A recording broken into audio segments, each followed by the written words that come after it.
दीनानाथ जी की पत्नी के देहांत के बाद दीनानाथ जी हमेशा के लिए अपने बेटे बहू के साथ रहने के लिए उनके पास आ गए।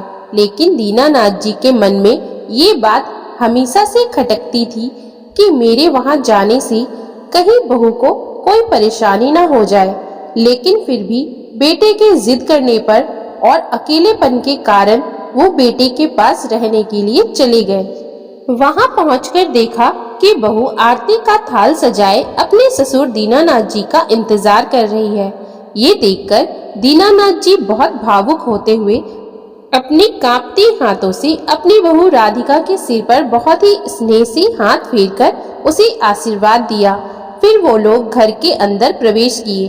अभी तक तो सब कुछ अच्छा लग रहा था, फिर भी दीनानाथ जी के मन में ये ख्याल आ रहा था कि बहू सच में इतनी प्रसन्न है मेरे आने से, या सिर्फ बेटे के आगे इतना मान सम्मान कर रही है। एक दिन दीनानाथ जी के बेटे ने चुपके से ऑफिस से छुट्टी लेकर घर आ गया, ये देखने के लिए कि मेरी पत्नी मेरे पिताजी के साथ किस तरह का व्यवहार करती है। और उसने खिड़की के बाहर से छुपकर जो देखा, उसे देखकर उसके आंखों से आंसू निकल गए। कई सालों के बाद आज दीनानाथ जी फिर से ट्रेन से सफर कर रहे थे। ट्रेन अपनी मंजिल पर धीरे धीरे प्लेटफॉर्म पर आकर रुकी। ट्रेन के डिब्बे का दरवाजा खुलते ही भीतर बैठी भीड़ धक्का मुक्की करती बाहर निकलने लगी। दीनानाथ जी ने अपनी पुरानी लकड़ी की अटैची कसकर पकड़ी और सावधानी से नीचे उतरने लगे।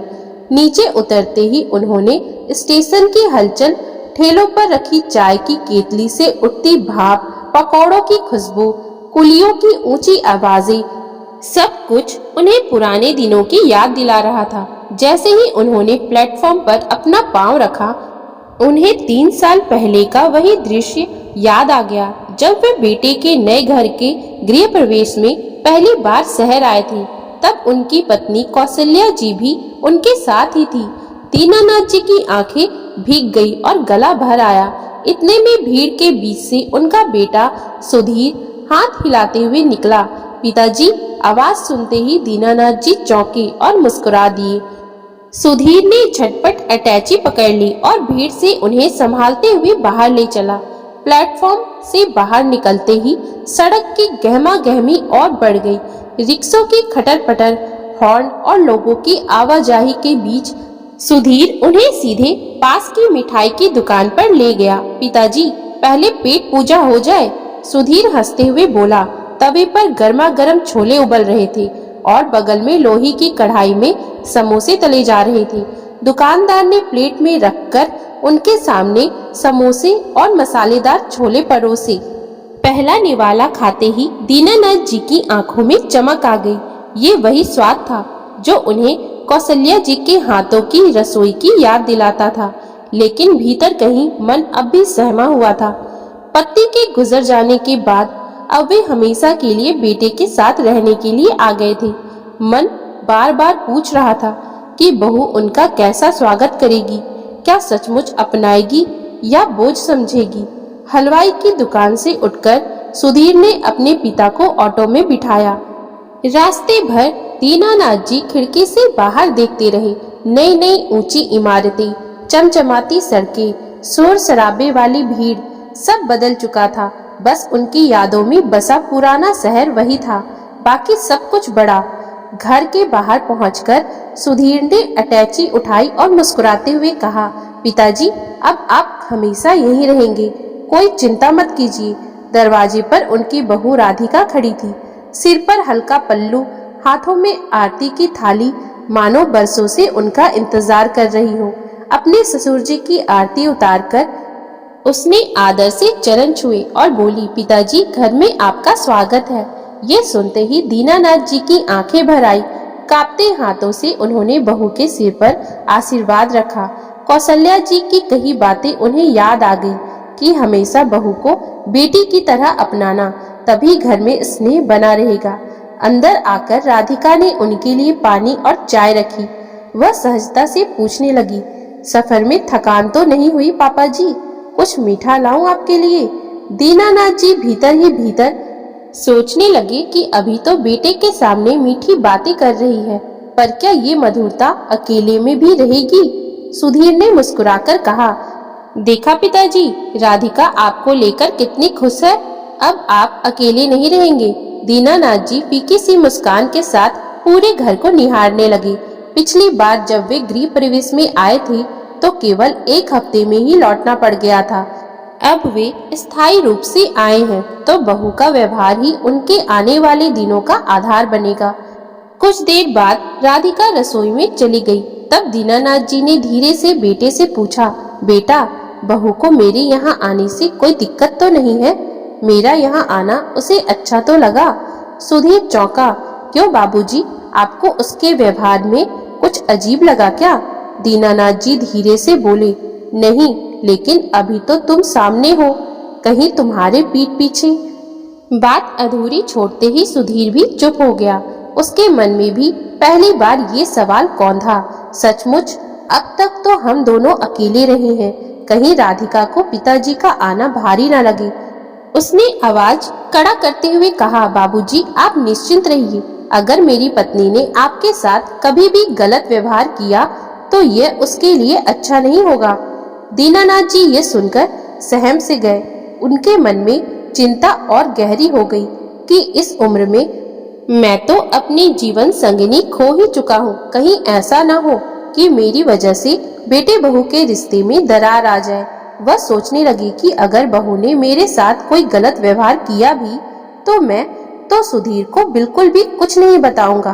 पता नहीं मैं इस दुनिया में कितने दिनों का मेहमान हूँ। मेरे वजह से अगर मेरे बेटे का घर टूट गया तो आगे ये अकेला कैसे रहेगा? ये सब सोचते हुए उनका कलेजा कांप उठा और उनकी आंखों में आंसू छलक आए। सुधीर ने धीरे से उनकी हथेली को दबाते हुए कहा, चलिए बाबूजी, आप अपने कमरे में चलिए। सुधीर ने हॉल से अटैची उठाई और पिताजी को अपने साथ भीतर ले गया। जैसे ही दीनानाथ जी कमरे में पहुंचे, उनकी आंखें ठहर गई। सामने बिछी चादर वही हल्के नीले रंग की थी जो उन्हें हमेशा भाती थी। चादर बिल्कुल साफ सुथरी, बिना किसी सलवट के तनी हुई थी। कमरे में रखी अलमारी के ऊपर एक छोटा सा कैमरा रखा था, वही पुराना कैमरा जिसे उन्होंने बरसों पहले गांव में शादी ब्याह और तीज त्योहार पर इस्तेमाल किया था। उसे देखकर उनके चेहरे पर बरबस मुस्कान आ गई। दीवार पर सामने टीवी सजा हुआ था। सुधीर ने हंसते हुए कहा, पिताजी, अब आप अपने मनपसंद के कार्यक्रम आराम से देख पाएंगे। खिड़की के पास गमलों में उनके प्रिय पौधे रखे थे, तुलसी, मनी प्लांट और एक छोटा सा गुलदाउदी। पत्तियां चमक रही थी, जैसे उन पौधों को रोज पानी दी जाती हो और उनकी देखभाल की जाती हो। दीनानाथ जी झुककर उन्हें छूते ही भावुक हो उठे। दीवार पर टंगी एक सुंदर पेंटिंग उनका ध्यान खींच रही थी।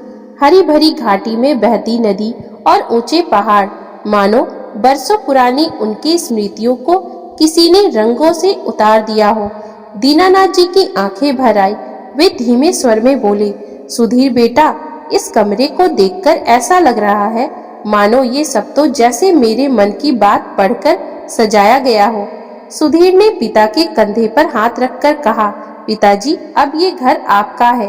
आपका सुख सुविधा से रहना ही हमारी सबसे बड़ी खुशी है। वैसे तो दीनानाथ जी को सब कुछ ठीक ठाक लग रहा था, लेकिन उनके मन में बहू को लेकर थोड़ा खटका लगा हुआ था। धीरे धीरे समय बीतता गया, मगर दीनानाथ जी को राधिका के व्यवहार में कोई परिवर्तन दिखाई नहीं दे रहा था। इधर सुधीर को भी थोड़ा डर लगता था कि पता नहीं मेरी पत्नी पिताजी के साथ कैसा व्यवहार करती होगी। एक दिन सच्चाई देखने के लिए वह बिना बताए अचानक से ऑफिस से हाफ डे की छुट्टी लेकर घर पहुंच गया। घर पहुंचकर उसने देखा कि उसके पिताजी डाइनिंग टेबल पर बैठकर खाना खा रहे थे। उसने सोचा, मैं बिल्कुल सही समय पर आया हूँ, जरा देखूं तो कि मेरी पत्नी मेरे पापा का कैसे ध्यान रखती है। वह बरामदे की खिड़की के पास छिपकर खड़ा हो गया और देखने लगा। डाइनिंग टेबल पर कढ़ी चावल, करेले की भुजिया, आम का अचार, पापड़, सलाद देखकर वह खुश हो गया, क्योंकि उसके पिताजी को यही सब पसंद था। दीनानाथ जी अपनी बहू से बोले, बहू, आज तो तुमने सब कुछ मेरी पसंद का बनाया है। तो राधिका मुस्कुराते हुए बोली, हाँ पापा जी, कई दिनों से देख रही हूँ कि आप हमेशा अपने कमरे में ही रहते हैं, मुझसे कभी बातचीत भी नहीं करते।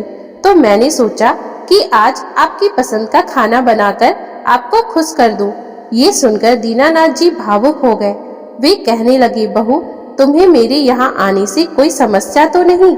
राधिका का मन भर आया। वह कहने लगी, बाबूजी, ये घर हमारा नहीं बल्कि आपका है। आप इस घर में कोई मेहमान नहीं है। आप ऐसी बातें क्यों सोचते हैं? परिवार के सदस्य साथ में रहे, इससे बढ़कर खुशी की बात और क्या हो सकती है? आप अपने घर में पूरे अधिकार के साथ रहिए। आपको ये ख्याल क्यों आया कि मैं आपके आने से खुश नहीं हूँ? मेरे लिए जैसे मेरे पिताजी हैं, वैसे ही आप हैं। घर में बड़े बुजुर्गों का होना तो सौभाग्य की बात होती है। बहू की बात सुनकर दीनानाथ जी के मन से सारा संदेह आंसुओं के रूप में बह गया। इधर दरवाजे के बाहर खड़ा सुधीर भी बड़ा भावुक हो गया कि उसकी पत्नी कितनी अच्छी है। उसे अपने पिताजी की चिंता करने की कोई जरूरत नहीं है। सुधीर अपने आंसू पोंछते हुए वापस बाहर की ओर चला गया, क्योंकि अब उसे यकीन था कि उसके पीठ पीछे भी उसके पिताजी का ध्यान अच्छे से रखा जा रहा है। आज उसकी पत्नी ने उसके दिल में एक अलग ही खास जगह प्राप्त कर ली थी। इधर दीनानाथ जी भी कई दिनों के बाद बड़े हल्के मन से भोजन ग्रहण कर रहे थे, क्योंकि आज बहू की बातें सुनकर उनका मन भी फूलों सा हल्का हो गया था। तो दोस्तों, अगर आपको हमारी आज की ये कहानी अच्छी लगी हो तो कृपया आप हमारे चैनल को लाइक, शेयर और सब्सक्राइब जरूर कर लें, जिससे हम आपके लिए बहुत ही अच्छी अच्छी कहानियाँ लाते रहें। Thank you for watching.